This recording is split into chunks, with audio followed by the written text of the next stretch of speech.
ఎన్నికల ప్రచారం కోసం వైఎస్ఆర్సీపీ శిబిరం రూపొందించిన ఒక పాట బాగా పాపులర్ అయ్యింది.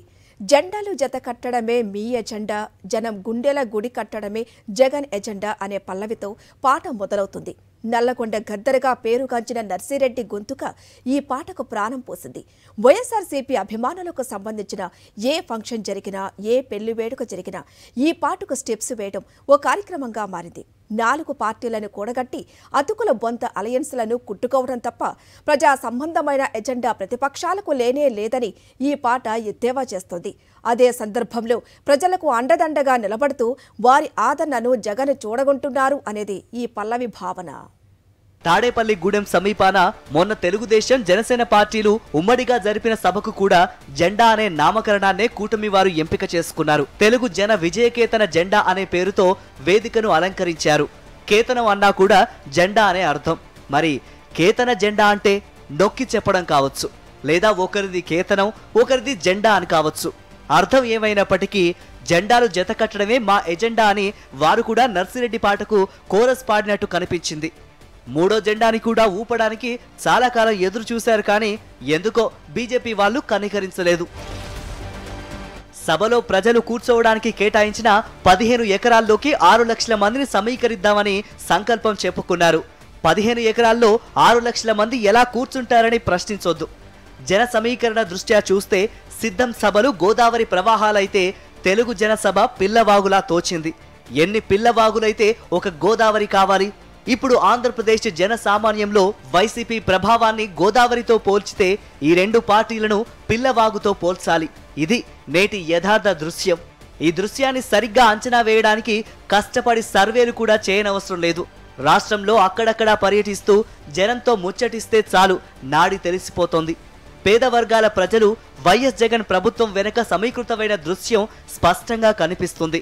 ఈ 5 ఏళ్లలో ప్రజల జీవన ప్రమాణాలు పెరిగాయని, వారి జీవితాలు స్పష్టమైన మార్పుకు లోనయ్యాయని ఈ ప్రాంత మేధావులు చెబుతున్నారు. ఈ మార్పు పట్ల మధ్యతరగతి మేధావి వర్గం కూడా హర్షం వ్యక్తం చేస్తోంది. ఇటీవలి కాలంలో 1 డజన్కు పైగా స్వతంత్ర సర్వేలు బయటకు వచ్చాయి. వాళ్ళంతా వైసీపీ గెలుస్తుందని చెప్పారు. రాష్ట్రంలో పురుష ఓటర్ల కంటే మహిళా ఓటర్ల సంఖ్య ఎక్కువ, కానీ సర్వే సంస్థల శాంపిల్స్లో చాలా వరకు పురుష ఓటర్లే ఎక్కువగా ఉంటున్నారు. శాంపిల్స్ జనాభా ప్రాతిపదిక మీద వర్గాల నిష్పత్తి ప్రకారం ఖచ్చితంగా లెక్కగట్టి తీసుకోగలిగితే వైసీపీకి ఉన్న ఆధిక్యతను సరిగ్గా అర్థం చేసుకోగలుగుతాము. ఈ 5 ఏళ్లలో జగన్ ప్రభుత్వం అమలు చేసిన కార్యక్రమాలను ప్రజలు సంపూర్ణంగా ఆమోదిస్తున్నారు. ఈ ప్రభుత్వం కొనసాగితేనే పేద వర్గాల నిజమైన అభివృద్ధి సాధ్యమవుతుందని జనం నమ్ముతున్నారు. కనుకనే క్షేత్రస్థాయిలో వైసీపీ పటిష్టంగా ఉంది. 3 సార్లు ముఖ్యమంత్రిగా పనిచేసిన చంద్రబాబు జనంలో ఇటువంటి విశ్వాసాన్ని కలిగించలేకపోయారు. 2 ప్రభుత్వాలను జనం బేరీజు వేసుకుంటున్నారు. సహజంగానే మార్కులు జగన్ ప్రభుత్వానికి పడుతున్నాయి. ఈ సింపుల్ లాజిక్ వచ్చే ఎన్నికల్లో మరో సునామీని సృష్టించబోతోంది. జనం గుండెల్లో గుడి కట్టుకోవడానికి చంద్రబాబుకు అవకాశం లేదు. ఆయనకు జీవితకాలం ఆలస్యమైపోయింది. అందుకే జెండాలు జత కట్టుకుంటున్నారు. జగన్ ప్రభుత్వం మీద అపోహలు సృష్టించడానికి, దుమ్మెత్తిపోయడానికి రకరకాల కుట్రలకు తెరతీస్తున్నారు. ఎల్లో మీడియా ప్రాపగండా సరిపోవడం లేదని సరికొత్త ప్యాకేజీ స్టార్లను ప్రయోగిస్తున్నారు. ఒక్కో టాస్క్కు ఒక్కో ప్యాకేజీ స్టార్. వాళ్ళందరికీ వెలకట్టాలి, ఎన్నికల్లో వెదజల్లాలి, అందుకు డబ్బు కావాలి. అందుకని పెత్తందారీ మనస్తత్వం కలిగిన డబ్బున్న వారి మీద వలలు విసిరారు. బాబు గెలిస్తే ఇష్టారాజ్యంగా దండుకోవచ్చన్న కక్కుర్తితో చాలా మంది రంగంలోకి దిగినట్టు సమాచారం. ఇప్పటికే మాజీ మంత్రి నారాయణ అధిక వడ్డీల పేరుతో 650 కోట్ల రూపాయలు సేకరించి ఎన్నికల గమ్యస్థానాలకు చేర్చారని వినిపించింది. గుంటూరు నుంచి లోక్సభకు పోటీ చేస్తాడని భావిస్తున్న ఒక ఆయన 800 కోట్ల రూపాయలను ఇప్పటికే సిద్ధం చేశాడట. ఇటువంటి పెత్తందారులు గెలిస్తే రేపు పరిస్థితి ఎలా ఉంటుందో ఊహించుకోవాల్సిందే. పవన్ కళ్యాణ్ కు వైసీపీ వాళ్ళు ప్యాకేజీ స్టార్ అనే టైటిల్ ని తగిలించారు. ఈ మాట అన్నందుకు ఆయనకు చాలా కోపం వచ్చింది. ఒక సభలోనైతే ఈ ఆరోపణపై పాదరక్షలను సంధించారు. కానీ ఆయన పార్టీ పెట్టిన దగ్గర నుంచి చంద్రబాబు ప్రయోజనాల కోసమే పనిచేస్తున్నట్టు కనిపిస్తోంది. మొన్నటి తెలుగు జనసభలోనైతే తనను తాను అవమానించుకొని తన పార్టీని తానే అవమానించి చంద్రబాబుకు జై కొట్టారు. ఈ విపరీత ప్రవర్తనకు జన సైనికులే విస్తుపోతున్నారు.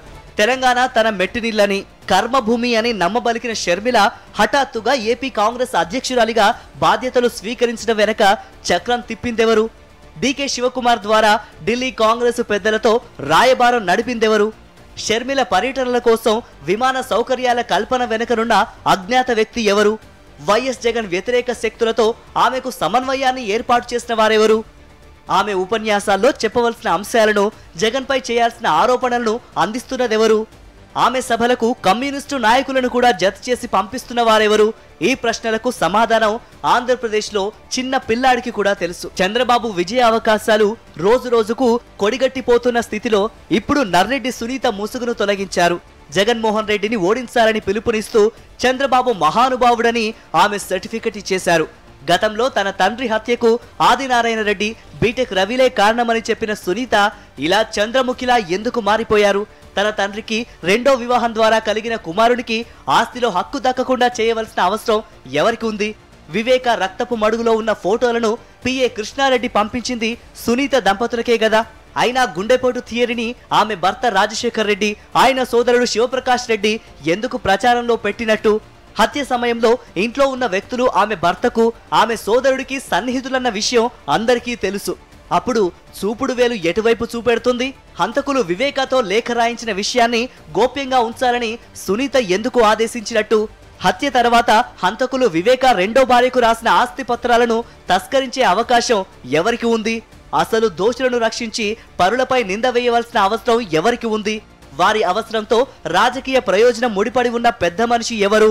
ఇప్పుడు సునీతను చంద్రముఖిలా మార్చి చిలక పలుకులు చెప్పిస్తున్న నాయకుడు ఎవరు?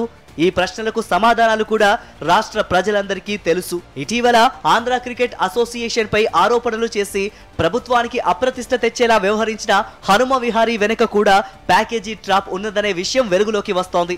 ఎన్నికలు దగ్గర పడుతున్నా కొద్దీ ఇంకెంతమంది ప్యాకేజీ స్టార్లు రంగంలోకి వస్తారో చూడాలి. ప్యాకేజీ దండగే తప్ప ఇటువంటి ప్రయోగాలకు విలువ ఉంటుందా? పండుగలప్పుడు వచ్చిపోయే పిట్టల దొరల ప్రగల్భాలకు జనం నవ్వుకుంటారు తప్ప సీరియస్గా తీసుకుంటారా?